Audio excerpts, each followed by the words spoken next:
Hi, everyone. As Molly said, I started as a volunteer for SLOW. I had read Animal Miracle Vegetable by Barbara King Soller many years ago, and I was so motivated after that because we all know that eating local is really important for our climate, for our environment. So I was asking myself, what can I do? And so then I was researching online, and I was really impressed with SLOW Farmers Co-op.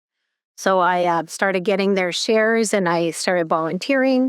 And wouldn't you know, today I'm on their board. So Slow Farmers Co-op started in 2014 with several small family farms, organic farmers who decided that it would be much easier to get their product to market if they worked together rather than separately.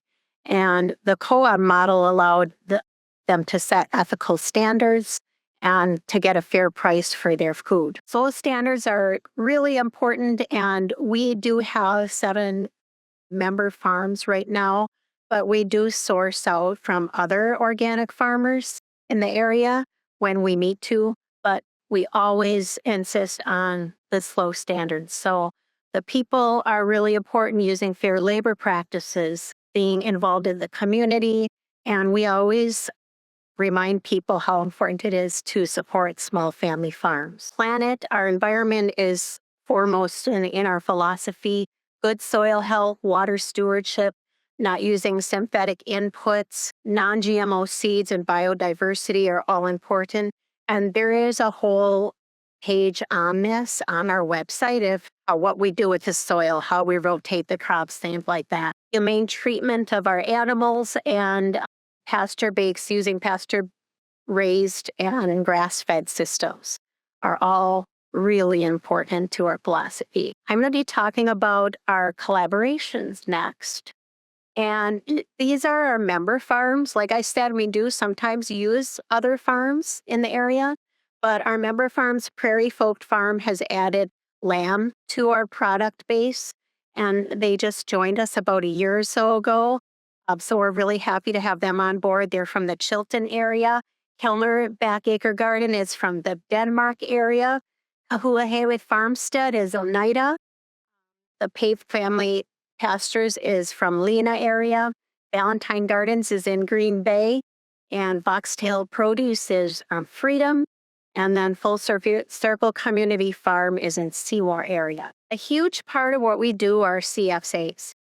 And we also do sell wholesale to different restaurants and different businesses in the area.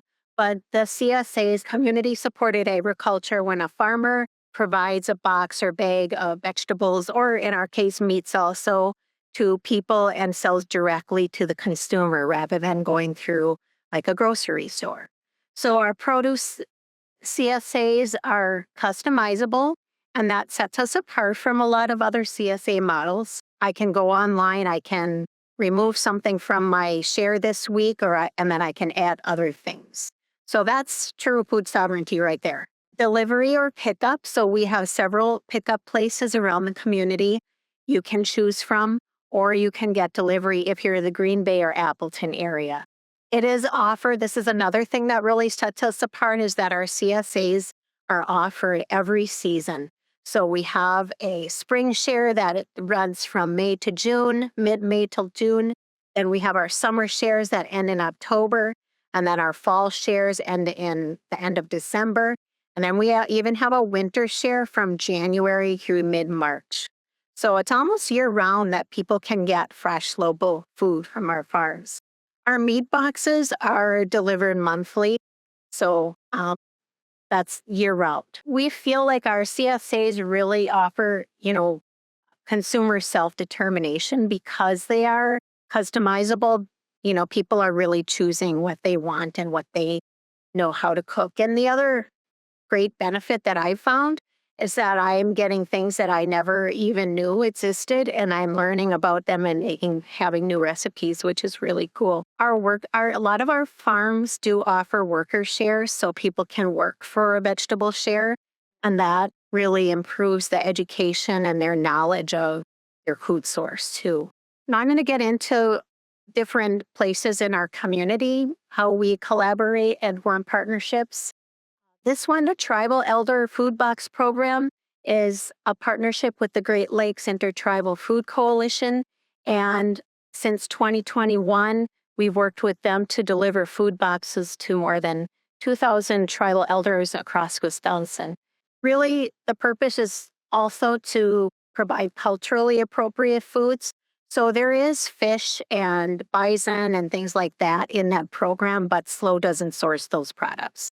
So we had a lot of pork, a lot of vegetables, chicken, whatever. Another good partnership is with the Horizon Housing Foundation.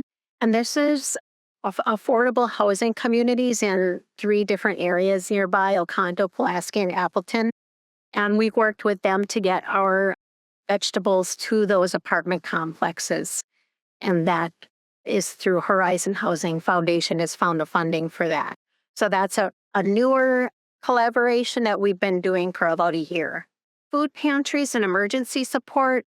We do supply food to Feeding America Eastern Wisconsin, and that gets the food to the local food pantries in Green Bay, Appleton, New London, Seymour, Marinette, and Oconto Falls. And we estimate that that program reaches about 500 families in need. Wello, I'm sure that a lot of you know about Wello. They do so many amazing things for well-being for people in the area. They have 3 initiatives that we've partnered with them on over the years. One is Cultivating Community Project, and that is where we provide meat boxes to families in need. And right now our boxes are on to CAMSA, which is a immigrant organization, Casa Alba Melanie, and the We All Rise African American Resource Center. So the meat boxes go there. That funding was halted by our current administration, but Wello is really good at, finding grants, and we have been looking for grants, and so other funding has helped. But that's something that we hope comes back eventually. The market pop-up at the WIC Distribution Center is we have a truck that goes there and we accept SNAP and EBT through that program. So WIC is Women, Infants, and Children. Mobile farmers markets targeting food deserts in Marinette and Menominee. So this summer we're doing that in Marinette, Menominee, have a food truck. This is a picture. So those really are food deserts, and there are other food deserts, of course, around Wisconsin, but those are the 2 that SLO is helping this summer. Then we also have our Food to Schools program through Wello. We've also worked with Seasonal Harvest in the past, yet our foods into the local school lunches in the local school districts. And then our last one, and then I'm done. Partnership with Sabi Culinary Services, the Neighbors Feeding Neighbors program. So people can go on our website, and we advertise this on Facebook. They can donate money for food. The food goes to Sabi, and their chefs prepare these meals, and those meals are delivered to Hope Bridge in Menasha and Paul's Pantry in Green Bay. These are ways that we're fostering food sovereignty for our community.